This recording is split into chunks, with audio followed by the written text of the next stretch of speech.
बिल्लाहि मिनश्शैतानिर्रजीम बिस्मिल्लाहिर्रहमानिर्रहीम। अस्सलामु अलैकुम वरहमतुल्लाहि वबरकातुहू। जैसा कि हमने अपनी पिछली नशिस्त में सुना था कि बीबी खदीजा रज़ी अल्लाह तआला अन्हा की दरख्वास्त पर सरकार दो आलम सल्लल्लाहु अलैहि वसल्लम बीबी का सामान तिजारत लेकर एक मुख्तसर से काफिले के साथ शाम के सफ़र पर रवाना हो जाते हैं। सफ़र के दौरान बीबी खदीजा रज़ी अल्लाह तआला अन्हा के ग़ुलाम मैसरा और बीबी खदीजा रज़ी अल्लाह तआला अन्हा की एक रिश्तेदार क़ज़ीमा ने कुछ मौजज़ात भी देखे।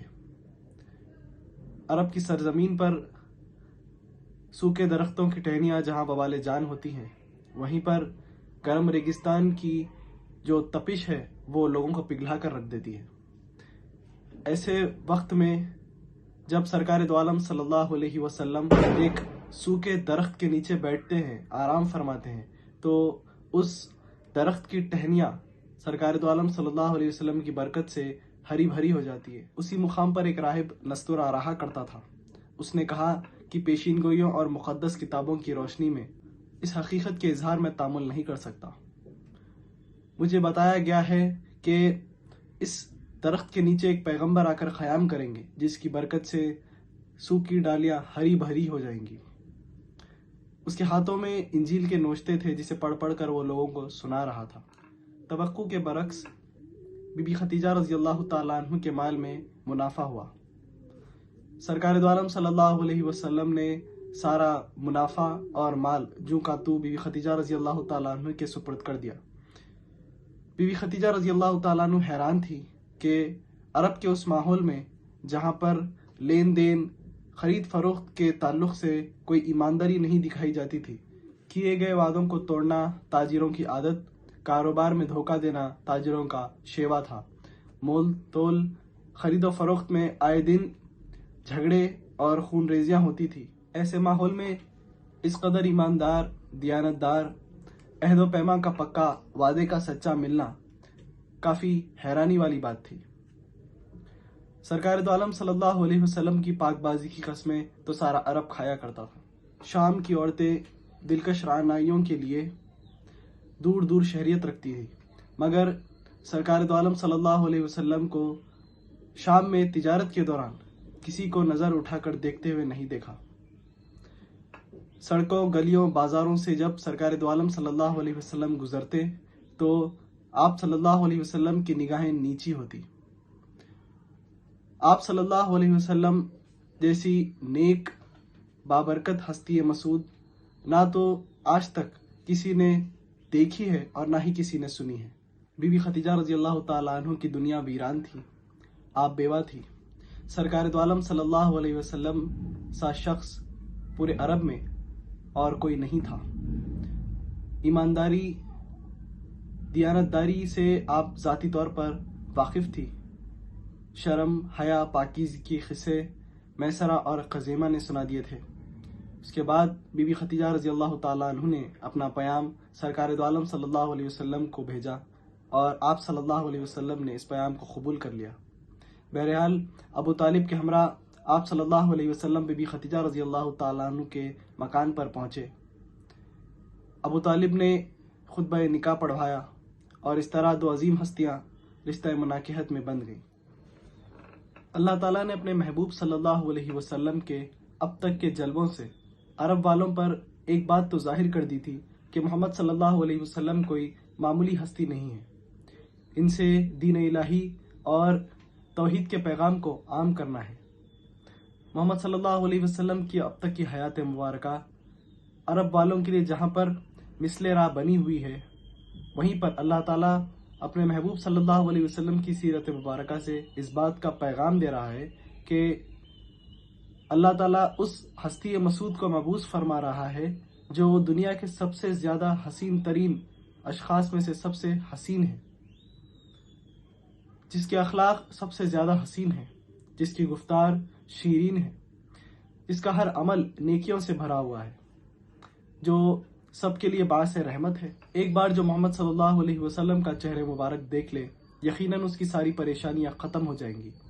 एक बार जो मोहम्मद सल्लल्लाहु अलैहि वसल्लम का नाम अपनी ज़ुबान से ले ले, उसका सारा इफलास ख़त्म हो जाएगा। اللہ تعالیٰ نے اپنے محبوب صلی اللہ علیہ وسلم کو ظہور نبوت سے قبل ہی اخلاق حسنہ کی اونچائیوں پر پہنچانے کا کام کیا ہے۔ اللہ تعالیٰ کو بتانا ہے کہ اس کے محبوب صلی اللہ علیہ وسلم کے ظہور کا وقت آ گیا ہے۔ انسانیت کی تاریخ کا سب سے آخری اور روشن صفحہ الٹنے والا ہے۔ اندھیرے سمیٹے جا رہے ہیں اور اس کی جگہ اجالے پر کر رہے ہیں۔ برائیاں لرزہ برندم ہیں، اپنے خاتمے سے خوفزدہ ہیں، تو نیکیاں خوشیاں منا رہی ہیں۔ گمراہی پریشان حال ہے، کیونکہ ہدایت کے ستارے اختائے عالم میں ہنگامہ مچانے والے ہیں۔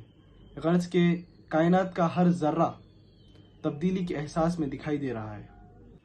آپ صلی اللہ علیہ وسلم پر ایک عجیب سی کیفیت طاری ہو جاتی، بے چینی اور اضطراب کی کیفیت میں ستو اور پانی لے کر غار حرا کی طرف روانہ ہو جاتے، ریاضت اور عبادت میں مصروف ہو جاتے۔ قرآن مجید میں آپ صلی اللہ علیہ وسلم کی اس کیفیت کو زال سے تعبیر کیا گیا ہے۔ کسی چیز کا ہوش نہیں رہتا، کھانا ختم ہو جاتا ہے، پانی بھی باقی نہیں رہتا، مگر اس کی کوئی فکر نہیں تھی۔ مہینوں کا وقت گزرتا چلا گیا، آپ کو کسی بات کا ہوش نہیں تھا، بھوکے پیاسے یاد الہی میں مصروف رہے۔ انتظار کی گھڑیاں طویل ہو گئی، غار حرا کی تقدیر چمکنے والی ہے، صحرائے بیاباں کی قسمت کھلنے والی ہے۔ خدا کا پیغام نازل ہونے والا ہے، ناموس اکبر خدا کا پیغام لے کر حاضر ہو رہے ہیں، اور پیغام بھی کیا ہے؟ بسم اللہ الرحمن الرحیم، اقرأ بسم ربک الذی خلق۔ اے نبی، پڑھو اپنے رب کا نام لے کر جس نے پیدا کیا۔ ناموس اکبر بارگاہ رسول اللہ صلی اللہ علیہ وسلم میں خدا کا یہ پیغام لے کر حاضر ہوئے۔ پیام ربانی کو آپ صلی اللہ علیہ وسلم کی زبان مبارک پوری ترتیل کے ساتھ دہرا رہی تھی۔ اس کا مقصد یہی تھا کہ بندوں کا خدا سے ٹوٹا ہوا رشتہ جوڑنا ہے، اور یہی وجہ تھی کہ محمد صلی اللہ علیہ وسلم بن عبداللہ کو نبوت عطا کی گئی، جس کا نور دنیا کے وجود میں آنے سے قبل ہی تیار کر دیا گیا تھا۔ نور اپنے نور کا مشاہدہ کر رہا تھا۔ یہ کوئی معمولی پیغام نہیں تھا، بلکہ رب کائنات کی وحی تھی، جس کے قبضے و قدرت میں تمام عالموں کا ذرہ ذرہ ہے۔ اگر وہ چاہے تو سمندروں کو خشک کر دے، اگر وہ چاہے تو پہاڑوں کو روئی بنا کر ہواؤں میں اچھال دے۔ اس کے بعد یہ پیغام نازل ہوا، اور جبرائیل امین علیہ السلام اس پیغام الہی کو لے کر محمد صلی اللہ علیہ وسلم کو پہنچا دیے۔ اس کے بعد سرور دو عالم صلی اللہ علیہ وسلم کی کیفیت میں بے چینی اور اضطراب میں اضافہ ایک فطری بات ہے۔ اگر یہ پیغام الہی سرکار دو عالم صلی اللہ علیہ وسلم کے قلب اطہر پر نازل ہونے کے بجائے کسی پہاڑ پر نازل کیا گیا ہوتا تو یقیناً وہ ریزہ ریزہ ہو جاتا۔ حضور صلی اللہ علیہ وسلم کے قلب پر وقار کی یہ طاقت تھی کہ اس نے پیغام الہی کو برداشت کیا اور اس کو اپنے سینے میں سمیٹ لیا۔ سوچو کیا منظر ہوگا۔ جبرائیل امین ہے، پیغمبر اسلام صلی اللہ علیہ وسلم ہے، رب کی تجلیات ہے اور غار حرا ہے۔ نبی کریم صلی اللہ علیہ وسلم غار حرا سے اپنے گھر کی طرف تشریف لاتے ہیں۔ آپ کی پیشانی پر پسینہ مبارک تھا، اور اس کی وجہ سے چاروں طرف فضاؤں میں خوشبو پھیل گئی تھی۔ آپ صلی اللہ علیہ وسلم جیسے ہی گھر میں داخل ہوئے، آپ نے فرمایا بی بی خدیجہ رضی اللہ تعالیٰ عنہ سے کہ مجھے چادر اڑا دو، مجھے چادر اڑا دو۔ بی بی خدیجہ رضی اللہ تعالیٰ عنہ دوڑ کر آتی ہے، آپ کو چادر اڑاتی ہے۔ آپ صلی اللہ علیہ وسلم سارا ماجرا بی بی خدیجہ رضی اللہ تعالیٰ عنہ کو سناتے ہیں، جس کے بعد بغیر کسی شک و شبے اور تاخیر کے بی بی خدیجہ رضی اللہ تعالیٰ عنہ اس بات کو تسلیم کرتی ہیں کہ آپ صلی اللہ علیہ وسلم کی ذات بھلائیوں کا سرچشمہ ہے۔ آپ کو ورقہ بن نوفل کے پاس لے جایا گیا۔ وہ ایک خدا شناس شخصیت تھے۔ ورقہ نے آپ کو دیکھا اور تمام معاملہ جب سنا تو کہا کہ یہ وہ ناموس ہے جو انبیاء بنی اسرائیل پر نازل ہوا کرتے تھے۔ محمد صلی اللہ علیہ وسلم، میں تمہیں مبارکباد پیش کرتا ہوں۔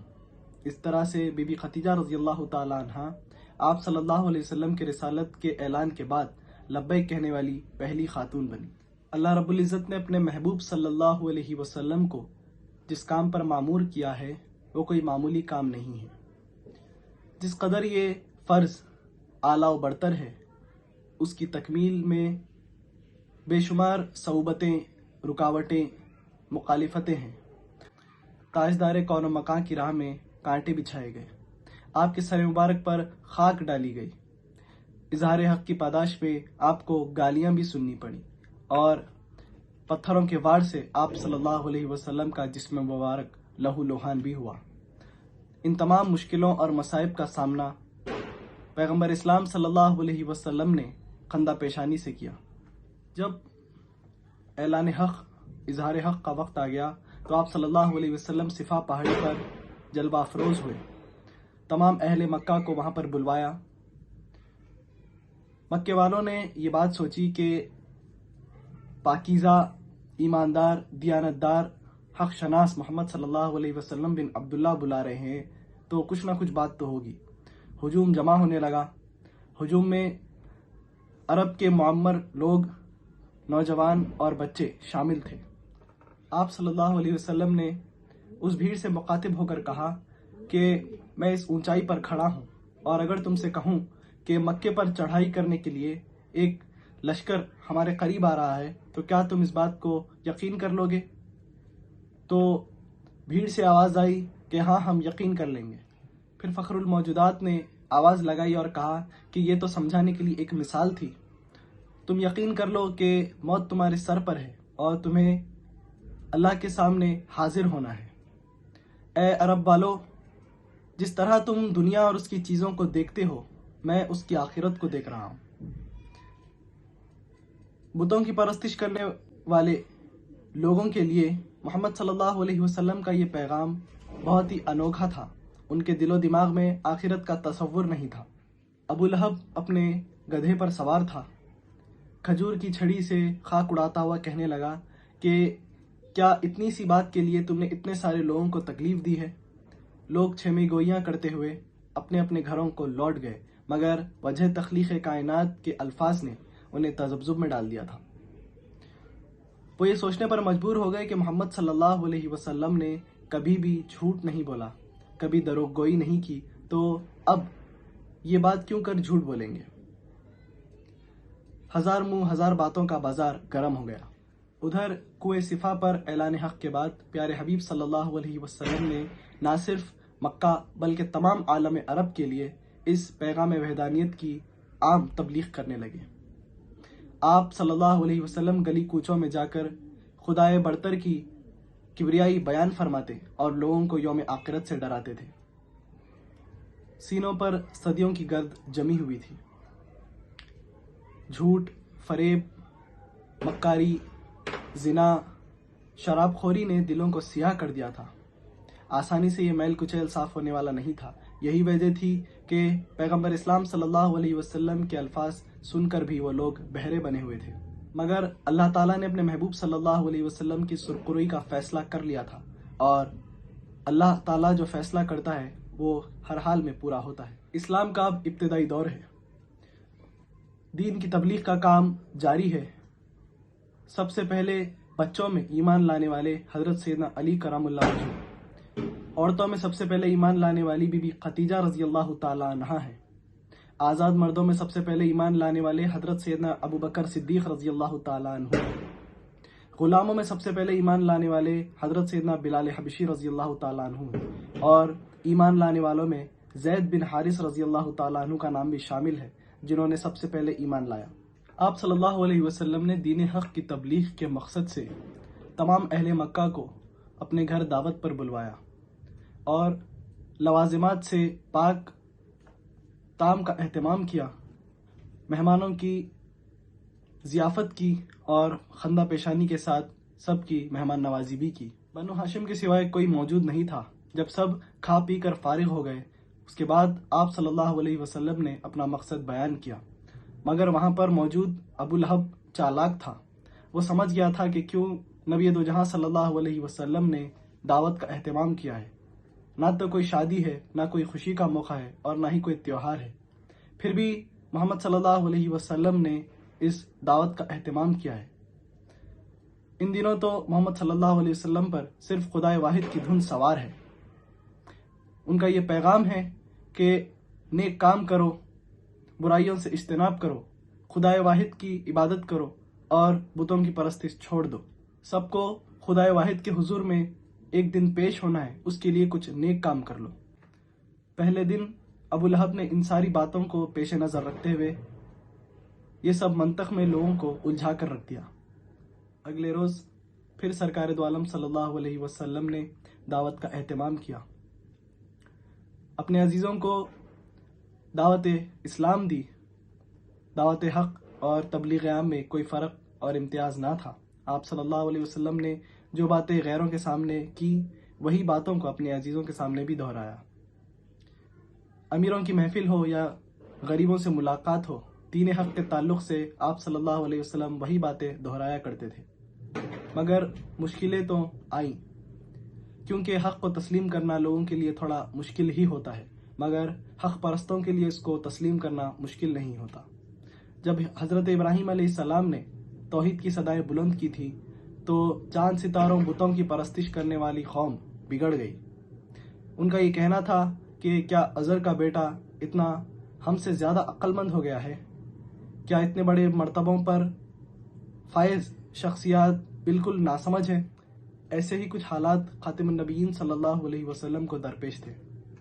क़बूल हक़ की राह में ख़ानदानी असबियत, आबाई अक़ायद और मोरूसी तसव्वुरात हमेशा संगिरा साबित हुए हैं। अच्छे अच्छे अहले नज़र इस गलती का शिकार हो जाते हैं कि बात बहुत ज़माने से होती चली आ रही है। इब्राहीम अलैहिस्सलाम का जैसे लोगों ने मजाक उड़ाया था, और मूसा अलैहिस्सलाम के साथ भी कुछ ऐसा ही मामला पेश आया था। फ़िरौन जिस कौम का खुदा था, उसने मूसा अलैहिस्सलाम की शिद्दत के साथ मुखालिफत की थी। उस कौम को बादशाह परस्ती की बीमारी थी।